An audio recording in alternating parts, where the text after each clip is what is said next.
name is Rob Pike. Today I'm beginning a new series entitled Eternal Torment, Not from a Loving God. If you will stay with me throughout this entire series, I'm sure that you will learn a lot, even if you disagree with me on my findings. So I hope that you will stay with me for each of these informative sessions. So for many of you, the question may arise, why would I want to make a series like this? After all, isn't this in complete opposition to what is being taught in our churches today? In answer to that, I would say that it is because of what I have found after a thorough investigation of this subject. For example, did you know that eternal torment was not taught by the church until the time of Augustine, which was several centuries after Christ? That's right. The first few hundred years of the church after Christ, this doctrine was not popular. Did you also know that the Greek word that is translated as eternal in our Bibles does not necessarily mean eternal? In fact, a different Greek word was used to describe eternal as it relates to God and by the prolific writers of that day. Also, the Greek word that was used as the term punishment actually means chastisement or corrective punishment. The Alexandrian Jewish philosopher Philo used the Greek term, which is translated as punishment, as something which would tend to improve the criminal. In other words, it was supposed to be corrective. But what about us today?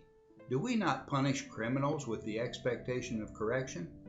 Do we not call our prisons correctional institutions?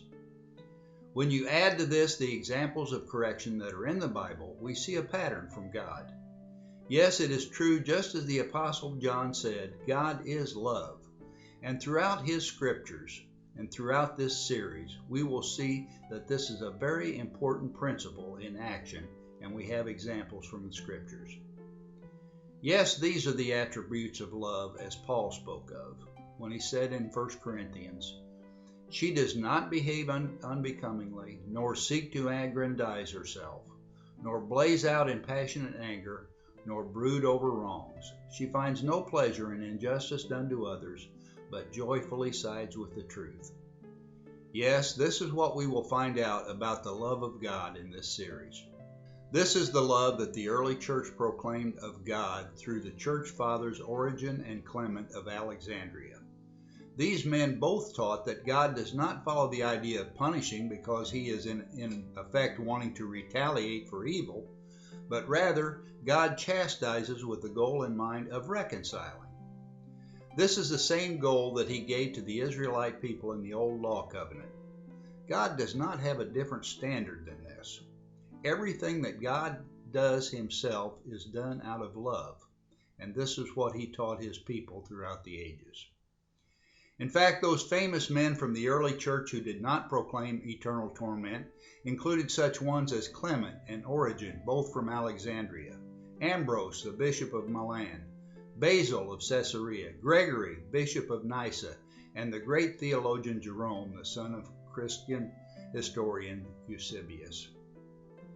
It was only after Augustine came to power in the 5th century after Christ that this pagan doctrine of eternal torment prevailed. So as Augustine continued to rise in the ranks of the Western Church, so did his theology, which is derived from pagan Rome. His promotion of eternal torment became the dominant position of the church from the 5th century onward. So now we're going to take a look at this. So if you are ready to be challenged on this doctrine, which has its roots in a pagan background, then I would challenge you to stick with me. When we come back in our next session, I will explain why the term hell is a pagan term and truly does not belong in our Bibles. We will further look at how the Bible itself gives evidence that God would never burn any of his creatures in a place of fiery torment. Won't you stick with me in this series? I'm sure that you will be glad you did. Until that time, thank you and God bless.